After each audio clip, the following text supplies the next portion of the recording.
Ghosts live here. Katie was a different person at school. Studious, quiet, socially adverse. Public school shoved the last-minute essay that was her charisma into a backpack of timidity. Binders are irrelevant for malnourished documents like this girl. She was bookwormed into the obligation of avoiding peer interaction. Conversing with classmates was too frightening to attempt. Put your head down, get your work done, go home as soon as possible. That was the mantra.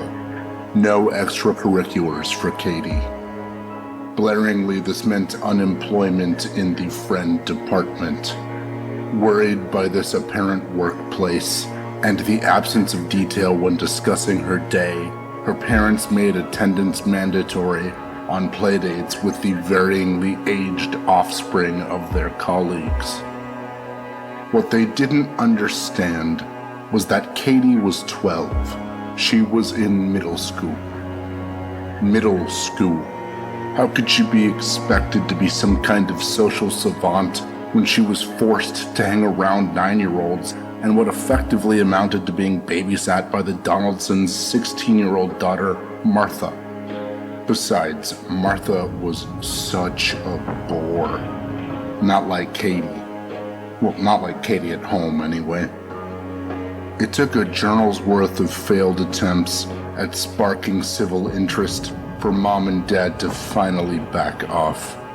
Katie was free to be the introvert she was. A gracious dollop of reprieve was Katie's affinity for adults.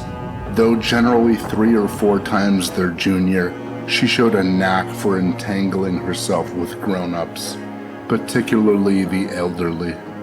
Something about accounts of what life was like when people her grandparents' age roamed youthfully enchanted Katie. Kids don't have stories that stack up to that kind of stuff. That is, until Susan appeared. Katie first encountered Susan on the walk home from a skipped school fair. She noticed a small girl peeking from her porch banister. Something about the intellectual awareness of this girl's eyes allowed Katie to drop any skepticism her hands could hold.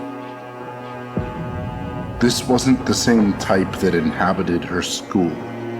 Shoulders eased from stiffness. She greeted the recluse and asked for a name. Introducing herself by first and last, the girl gave a brief synopsis of her living situation when subsequently probed. An astute nose could sniff a fellow introvert, someone who had more depth than what dwells adjacent to the pores on her face, someone with a real story. From this moment to the next, Katie marinated in the understanding of the existence of Susan Holcomb. It was here, it was this. Shy Susan was relegated to this neighborhood by her work-consumed parents. She had not found this a particularly easy place to start a new life, as she did not know anyone her age. Public schooling was not an option her kin rendered logical. The matriarch of this tribe, who spent ample time in the confines of the household, found the solvent to engorged boredom in the crafting of her daughter's education. Mind games were played at home. Susan's mother sipped elation in the offsetting of the balance of her child's workload. A crowded checklist of daily tasks would force prioritization. Her little girl would mature before her eyes. She was teaching her daughter real-world skills. Parameters weren't limited to the residence. Unsurprisingly, Susan wasn't allowed to brave the outside world without her mother's permission. Merrymaking is a privilege. To disobey mother's law was to rarefy dinner or any other basic need a child couldn't provide on their own. This had steepened over the course of their time in this town. If she wished to earn ration of such precious amenities, she would obey the charter. This made for a naturally curious, learnedly hesitant Susan. Curious enough to elicit fascination with this potential friend. Hesitant enough not to meet her outside. It was presented that Susan had not always sustained a bureaucratized lifestyle. Prior to her family's move, she had been allowed to sprout in legitimate academies for everyday children. The camaraderie of peers was among her most cherished annuities. Upon having this ripped away from her undersized palms, she sunk into a never-ending longing, garnished by the second guessing of the quality of her perception from the very start. Was she ever any good at interacting with others? It had been so long since she was provided an opportunity to know. Katie was the first girl her age she'd interacted with since moving. The ease of conversation and genuine interest she held in Susan lowered every latch. Minutes wore the regalia of seconds. They finished their interaction, by Susan's estimation, all too quickly, with an offer to do this again tomorrow. Same time, same place, if she wanted to, or whatever. As the next day came about, the girl was infected with anticipation, a nervous exuberance she couldn't appreciate with those closest to her. Sharing this blessing was no risk worth taking. Her parents' probable reaction dangled between unknown and refractory. Sections of the day dedicated to algebra, biology, and homemaking danced on diced glass. Susan wanted to jump out of this window of torment and into conversation with the light of her day. When the novel ally eventually visited her, companionship was easier to enjoy than what imagination could invent. After a brief series of coded hints at the original meeting point, the two greeted between the grace of a bathroom window. Mother was on the prowl. Only the sanctity of the most private of rooms would suffice for this rendezvous. Whispers of hobbies, pet peeves, and favorite films evolved into the sharing of treasured drawings, confectious secrets, and incalculable ambition. The pair, in the passing of the coming months, understood each other far beyond the constrictions of what a progenitor could comprehend. Relation grew between the two. They became near as sisters, separated only by a few fences and yards. Visits between different alcoves of the house's border preserved the autumn of discovery. Ultimately, the couple needed more. Amalgamation of plaster, chicken wire, and sheetrock hampered what could be true communion. So, upon attentive consideration, Katie and Susan decided to sneak out to Sufferer's Woods together. The operation launched an hour after Susan's bedtime. She wasn't entirely sure when her mother and father retired, but it was safe enough. Head and arm out of the window, her eyes met with those of her companion. Finding an excuse to be away from home was not a difficult task for Katie. Exhilarated by the sudden news of having a regular daughter with interest in others her own age, Mom and Dad easily let her stay late at school to see a softball game. They were even permissive when plans were updated to allow a post-match function at a player's house. Katie wouldn't be out too long, after all, and would get a ride home. Softball moms are overbearingly accommodational. 12 minutes past the start time of this supposed social was when Katie first touched Susan. Hand in hand, they traipsed through the outer green of the Holcomb estate. A dim flashlight hung snug between the warmth of coated bodies. Thinning air tickled thick expectations. Nocturnal buzz grew to cold chatter quicker than the girls expected. Trust wrapped against tightening mitts, they stepped into the woods. Only Katie had been to this preserve before, but was fairly certain she remembered a clearance of foliage within this domain. It had been a while since her last visit out here, but she couldn't be making up the memory, right? Maybe this wasn't such a fantastic idea after all. In concept, their evening would be that of an adventurous bonding session, but that was rapidly looking like a farce.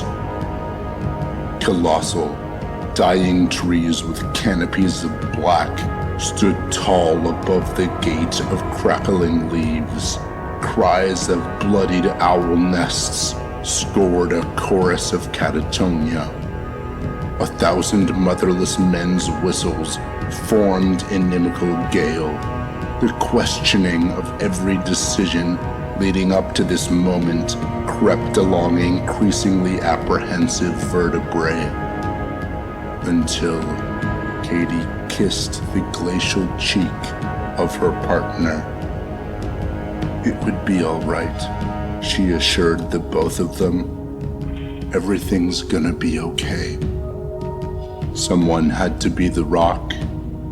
Swiftly, the brash conditions of the polar woods slid into minuscule perforations of adrenaline. The perilous glory of this quest reared its head confidently into the fields of arbor. Tentative march became full, unencumbered gait as the girls found themselves gleefully racing into the heart of the trees. No mind was paid to denotation of landmark. The general direction of forward was all the mapping the explorers needed. Katie knew there would be a field. Both of them knew there would be. And all at once, there was. Beyond draped toes stood the Garden of Eden, a mystical maze of love. Couples and pears and apples and pears waited patiently for those above. Come down in our trenches, sit on the benches, make friendships and knit the common glove. The kindred allies knew what to do. Fate had only given its disciples a shove. So Katie and Susan set course. Emancipation in the trek down the small decline towards glistening parish. Knees and elbows dripped veneer towards the same being they gravitated. The earthbound path turned into a careful, four-limbed effort not to topple. Depth perception would be gone until morning. The descent was steeper than expected, but this only guaranteed ultimate privacy. Souls landed on basin. Katie and Susan locked eyes. At last, the two could experience their bond. No naysayers, no rules. What Katie saw in the eyes of Susan was the same on the other side of the mirror. Far-stretching pools of bronze and cashmere, a comfort fit for this majestic stage. Everlasting arms stretched to the cosmic reaches of the universe. Humming stars serenaded prickly ears. Father Time stood still, and Mother Nature listened. Katie and Susan embraced so perfectly intimate that Susan was no more. A gentle evaporation or a stark reveal, either effect would pierce Katie's chest. The will so wanting to make normal this quirk-ridden girl betrayed its host in her finest moment. Pools of tears drowned in the bottomless ocean, suffocated by frustration and loss. Couldn't she tear her stomach out from the gape formerly belonging to her heart? This feeling she wanted desperately to stop only swaddled her innards, forcing shrieks of clemency from a sinking diaphragm. She hurled anguish at the surrounding trees. They did not stop their observation. The druids of old, fortified in their skin of bark, presented no cure for the girl. Alone, wind, soil, and vegetation had all turned their back to Katie.